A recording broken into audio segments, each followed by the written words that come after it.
आजू के रतिया दुल्हा बड़ नीक लागे रघुनंदन दुल्हा।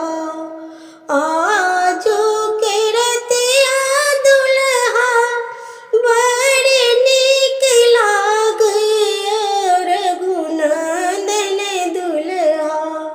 कुटुन ओठांगर के धान रघुनंदन दुल्हा।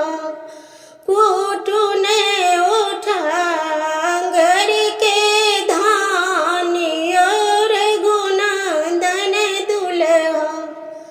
अवधपुरी में आहा वीर कहावे रघुनंदन दुल्हा। आजो देखब प्रभुताई रघुनंदन दुल्हा।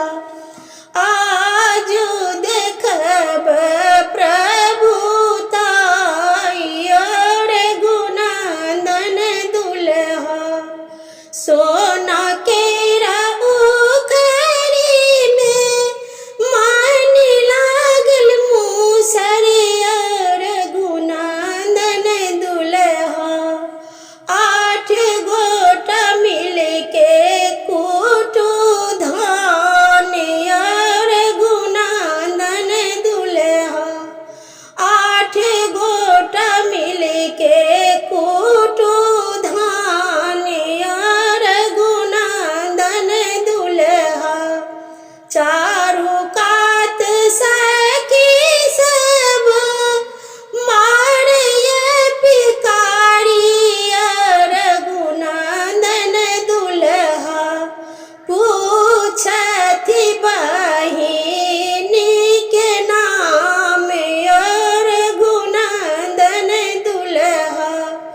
पूछथि बहिनी के नाम रघुनंदन दुल्हा।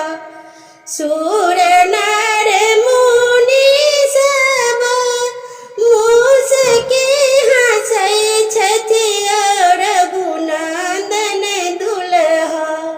सूर नर मुनि सब मुस्की हँसै छथि रघुनंदन दुल्हा।